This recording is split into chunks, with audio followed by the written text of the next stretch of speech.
अल्हम्दुलिल्लाहि वहदा वस्सलातु वस्सलाम अला मन ला नबिय्य बादा अम्मा बाद। अक्सर ये सवाल उठाया जाता है कि मुसलमानों के अंदर प्रॉपर गाइडेंस की कमी है, यानी लीडरशिप की कमी है। और ये सवाल तब ज़्यादा उठाए जाते हैं जब धरती के किसी कोने पर मुसलमानों को सताया जाता है, उनके ऊपर जुल्म सितम ढाया जाता है। तब ये सवाल मीडिया में अक्सर सामने आता है कि मुसलमानों के अंदर एक अच्छे लीडरशिप की कमी है। तो ऐसे में ये सवाल बनता है कि मुसलमानों का सही रहनुमा कौन हो सकता है और किसे बनाना चाहिए। वीडियो काफ़ी इन्फॉर्मेटिव है, लिहाजा आपसे मेरी मुद्दबाना गुजारिश होगी कि थोड़ा सा समय निकाल कर अच्छी चीज़ें भी देखा करें, जाना करें। और मैं आपको बताऊं कि उनमें सबसे बेहतरीन चीज़ है अपने दीन को जानना, अपने हिस्ट्री को जानना। तो चलिए इस मौजू पर कुछ बातें मैं आपके सामने रखता हूं।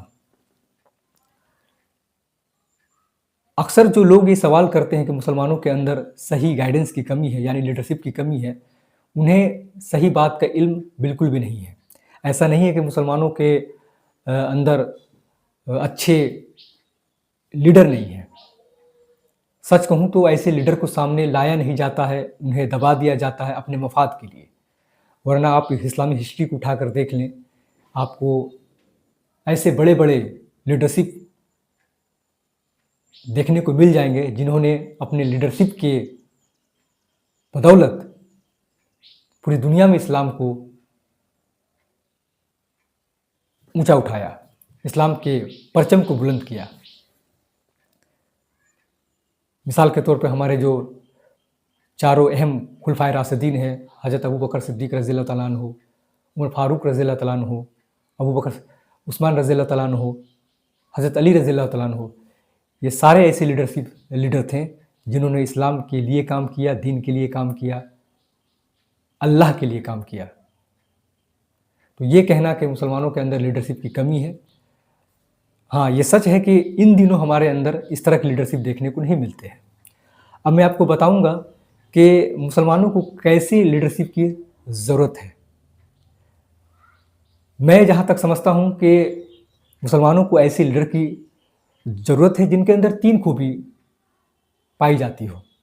अगर ये 3 खूबी उनके अंदर है तो ऐसे लीडर को, ऐसे मुसलमानों को सामने लाना चाहिए। कौम के लोगों की जिम्मेदारी है कि ऐसे लोगों को आगे बढ़ाना चाहिए। सबसे पहली क्वालिटी कि उसके अंदर तकवा हो, राइटियसनेस, उसके अंदर अल्लाह का डर हो।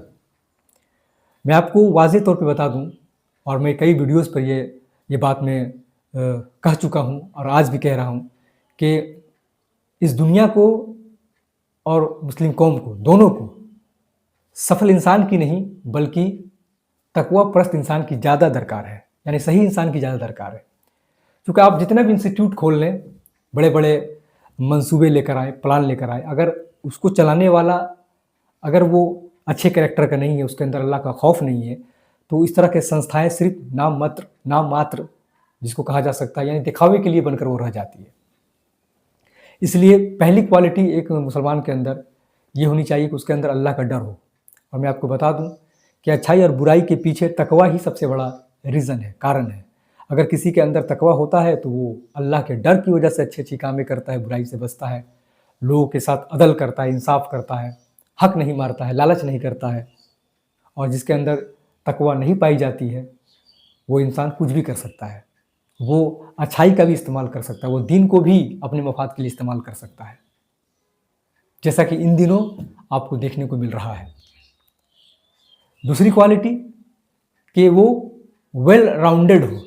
वेल राउंडेड का मतलब क्या?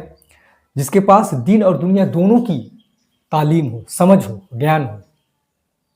और मैं अक्सर ये बात कहता हूँ कि मुसलमानों ने सबसे बड़ी जो गलती की वो ये है कि दीन और दुनिया को अलग कर दिया।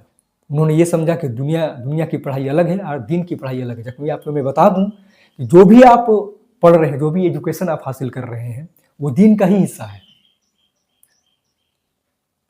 मिसाल के तौर पे अगर आप किसी पेड़ पौधे की जानकारी अगर ले रहे हैं तो आप अल्लाह के बनाए हुए निज़ाम को ही समझ रहे हैं।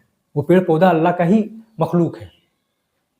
अगर हम इंसानी ढांचे के ऊपर रिसर्च कर रहे हैं, तो इसका मतलब ये हुआ कि अल्लाह के बनाए हुए निज़ाम को हम समझने की कोशिश कर रहे हैं।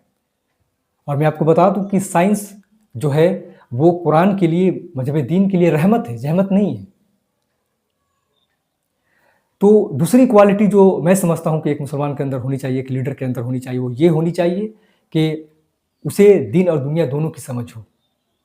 बड़े अफ़सोस के साथ मुझे ये कहना पड़ता है कि हम लोगों ने अपने सिस्टम को बिगाड़ दिया है। हम मेंबर रसूल पे ऐसे आलिम को खड़ा करते हैं जिसे ना ढंग से दीन पता है और ना ढंग से उन्हें दुनिया की ही जानकारी है।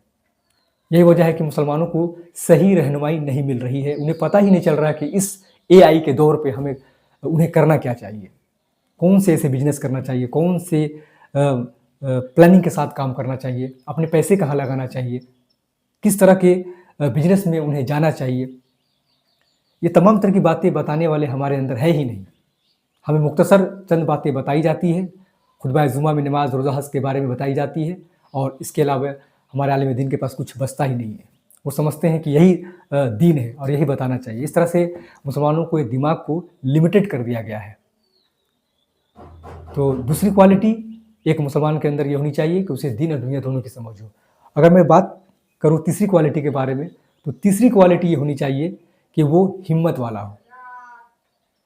मैं आपको बता दूं कि अगर आपके अंदर हिम्मत नहीं है तो आप कोई भी काम नहीं कर सकते हैं। तो तीसरी क्वालिटी लीडर के अंदर ये होनी चाहिए कि उसके अंदर हिम्मत होनी चाहिए। ये तीन क्वालिटी अगर किसी मुसलमान के अंदर है तो बेशक उसे आगे बढ़ाना चाहिए, उन्हें लीडरशिप देनी चाहिए। मुझे उम्मीद है कि इस वीडियो से आप एक पॉजिटिव लर्निंग लेंगे। वमा अलैना इल्लल बलाग। अस्सलामु अलैकुम रहमतुल्लाहि व बरकातुहू।